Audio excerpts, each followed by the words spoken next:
Have you ever wondered why some women choose to live alone without a boyfriend? Without a partner, just them? Their thoughts and their own company? Society often paints a picture of women who live alone as lonely, unfulfilled, or even lost. But what if the truth is the exact opposite? What if these women have unlocked something most people never will? Stay with me until the end of this video, because what you'll hear today might just change the way you think about relationships, independence, and even your own love life. Before we begin, if you're new here, welcome to Daily Stoic.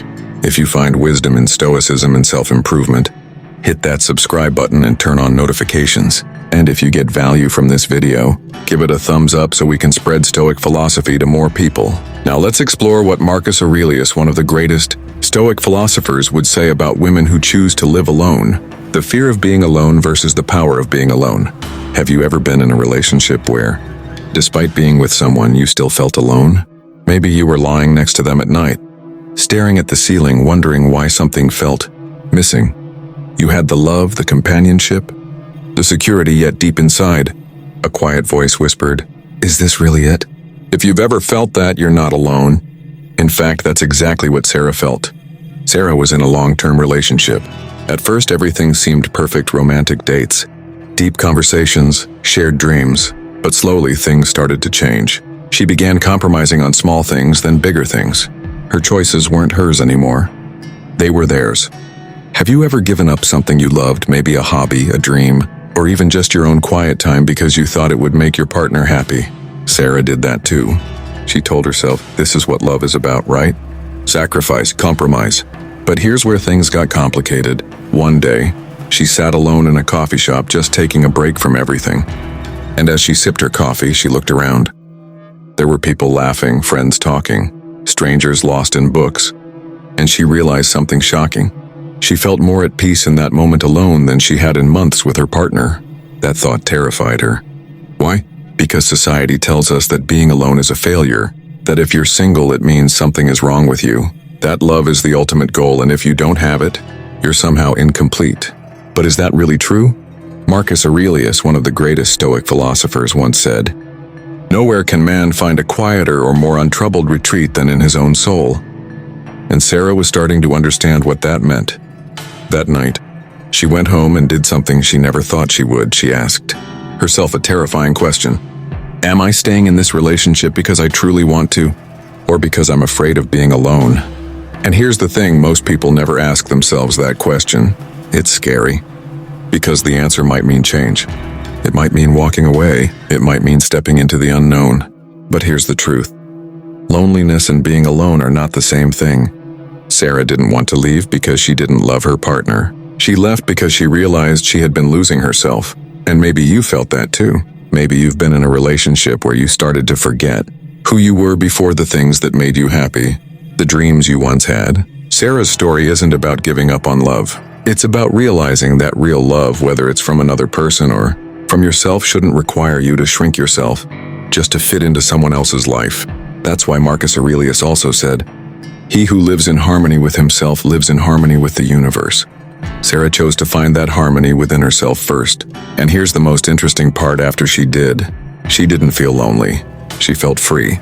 So let me ask you, have you ever chosen to stay in a relationship, not because you truly wanted to, but because you were afraid of what life might be like without it? If yes, then stay with me, because what we're about to discuss next might just change how you look at love, relationships, and your own happiness forever. Self-sufficiency is a superpower. Have you ever been in a situation where you felt like you needed someone? Maybe you were in love and that person became your world. Your happiness depended on their texts, their calls, their attention. And when they weren't around, it felt like something was missing. Let me ask you, have you ever stayed in a relationship, not because it made you truly happy, but because you were afraid of what life would be like without them? Emma knows that feeling all too well. For years, she had been in back-to-back relationships. She never spent more than a few months being single. To her, being alone meant being unwanted, unloved, and forgotten. And maybe you felt that too. You tell yourself, if I'm single for too long, maybe there's something wrong with me. You see couples on Instagram, holding hands, going on vacations, and you wonder, why not me? That was Emma. Until one day, everything changed. She was sitting in her car, parked outside her boyfriend's house after yet another fight. He had yelled, she had cried, and now she was gripping the steering wheel, staring at the raindrops on her windshield, feeling empty. And then a terrifying thought crossed her mind. Why does it feel like I don't even know who I am anymore? At that moment, she realized something. She had been outsourcing her happiness. She had spent so much time needing someone else to make her feel loved that she never learned how to love herself. That's when she made a radical decision, one most people would never dare to make. She chose to be single, not because she had to, but because she wanted to. She wanted to know what life would feel like if she didn't rely on someone else for happiness. At first, it was scary. The silence in her apartment felt deafening. No texts to wake up to, no goodnight calls, no plans for date nights. But then, something incredible happened. She started filling that silence with herself. She picked up books she had always wanted to read. She traveled alone and discovered how freeing it felt to eat dinner at a restaurant without worrying if someone found her attractive. She pursued hobbies that had nothing to do with impressing anyone, and for the first time in her life she realized she wasn't lonely. She was free. Marcus Aurelius once said, "Look well into yourself. There is a source of strength which will always spring up if you will always look." Emma found that strength. And the crazy part? After a year of being single, she became magnetic. People were drawn to her. She no longer needed a relationship, so when she finally did fall in love again, it was real. It wasn't about filling a void. It was about sharing a life she already loved. So let me ask you, have you ever taken time to truly be with yourself? Or are you just afraid of what you might find? Because self-sufficiency is a superpower, and once you master it, you'll never look at love the same way again. Freedom over validation. Let me ask you something. Have you ever changed yourself just to make someone like you more? Maybe you started dressing a certain way because they liked it, or you stopped talking about your dreams because they didn't seem interested. And the most dangerous one? You started hiding parts of yourself just to keep them happy. If you've ever done this, you're not alone. This is exactly what happened to Lisa. Lisa was in a relationship with someone she deeply loved. In the beginning, everything felt like a dream, constant texts, long phone calls, weekend getaways. He would say, "You're the most amazing woman I've ever met." And she believed it. But slowly things started to shift. She would laugh loudly at a joke and he'd say, "You're being too much." She'd express an opinion and he'd reply, "Why do you always have to argue?" She would dress up, feeling beautiful, and he'd ask, "Who are you trying to impress?" Little by little, Lisa started shrinking herself. She stopped laughing as loudly. She stopped speaking up. She stopped dressing the way she loved, because she thought that keeping him meant losing herself. And maybe you felt that too. Maybe you've ignored your own dreams to fit into someone else's world. Maybe you've swallowed your words because you didn't want to start a fight. Maybe you've forgotten what it feels like to be your true self because you were so focused on being what someone else wanted. But here's what Marcus Aurelius reminds us. The happiness of your life depends upon the quality of your thoughts, not on how many people love you, not on how many relationships you've had, not on whether someone approves of you or not. One night, after yet another argument, Lisa looked in the mirror and barely recognized herself. She wasn't the same woman she was before. She realized that she had been chasing validation instead of freedom. So she made a choice, a difficult one. She walked away, not because she didn't love him, but because she finally loved herself more. At first it was terrifying. She had built her entire identity around being his person. But then something unexpected happened. She started to feel light. She could laugh as loud as she wanted. She could dress how she loved. She could speak her mind without fear. And for the first time in years, she felt alive. Marcus Aurelius also said, "You have power over your mind, not outside events. Realize this and you will find strength." Lisa finally realized that true love should never require you to dim your light. So let me ask you, have you ever given up parts of yourself just to be loved? And more importantly, are you ready to take that power back? The quiet strength of self-discipline. Have you ever been in a relationship where you started letting things slide? Maybe you used to wake up early, go to the gym, work on your personal goals, but once you got comfortable in love, those habits slowly disappeared.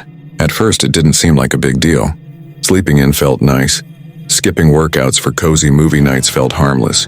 And putting off personal projects seemed fine because there's always tomorrow.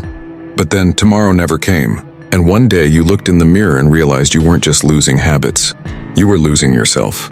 That's exactly what happened to Mia. Mia was ambitious, self-driven, and disciplined. She woke up at 5 a.m., read books, exercised, and worked on her dreams. When she entered a relationship, she told herself, "I won't change. I'll stay the same." But love has a way of making you comfortable, doesn't it? She started waking up later because her boyfriend liked to stay up late.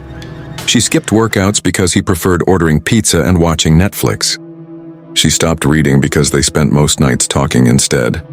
She didn't even realize it was happening.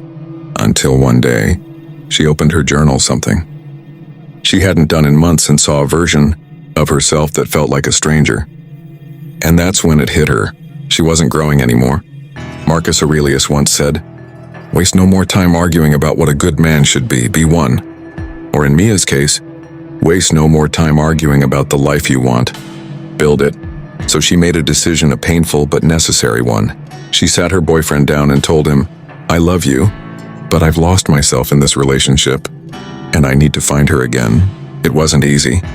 He didn't understand at first, but deep down she knew that if she didn't choose herself now, she might never do it, and so for the first time in years, she put herself first.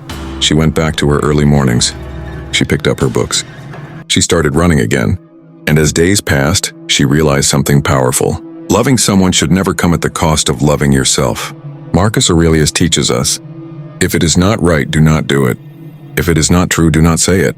Mia had been lying to herself, pretending that letting go of her personal growth was just part of being in love. But real love should inspire you to be more, not make you settle for less. So let me ask you, have you ever sacrificed your own discipline, your own goals, just to fit into someone else's world? And if you have, when will you finally choose yourself again? Emotional independence, loving without losing yourself. Have you ever felt like your happiness depended on someone else? Maybe you woke up feeling great, but the second they ignored your text, your whole mood changed. Or maybe you were having a bad day, and all you wanted was for them to comfort you. But when they didn't, you felt empty inside. If this has ever happened to you, you're not alone. This is exactly what happened to Daniel. Daniel was deeply in love. He and his girlfriend did everything together: date nights, weekend getaways, even grocery shopping. She was the first person he texted in the morning, and the last person he talked to at night. At first it felt like a fairy tale, but then something strange started happening. Whenever she was busy or didn't text back fast enough, Daniel felt anxious. Whenever she went out with friends, he felt uneasy. Whenever she was in a bad mood, he felt responsible for fixing it. He told himself, "This is just love, right?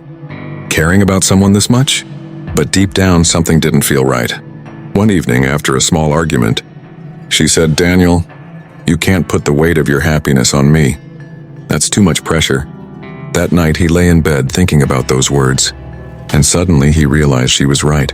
He had made her the source of his happiness instead of creating it within himself. Marcus Aurelius once said, "You have power over your mind, not outside events. Realize this and you will find strength." Daniel had given that power away, so he made a decision, a difficult but necessary one. He started building emotional independence. Instead of texting her every time he felt anxious, he started journaling his thoughts. Instead of waiting for her to make plans, he started planning solo adventures. Instead of relying on her to make him feel loved, he started learning to love himself. At first it was hard. He had spent so long depending on someone else's validation that it felt uncomfortable, being alone with his thoughts. But over time, something incredible happened. He became stronger. He no longer felt insecure when she was busy. He no longer feared being alone. And when they did spend time together, it was no longer out of need but out of choice.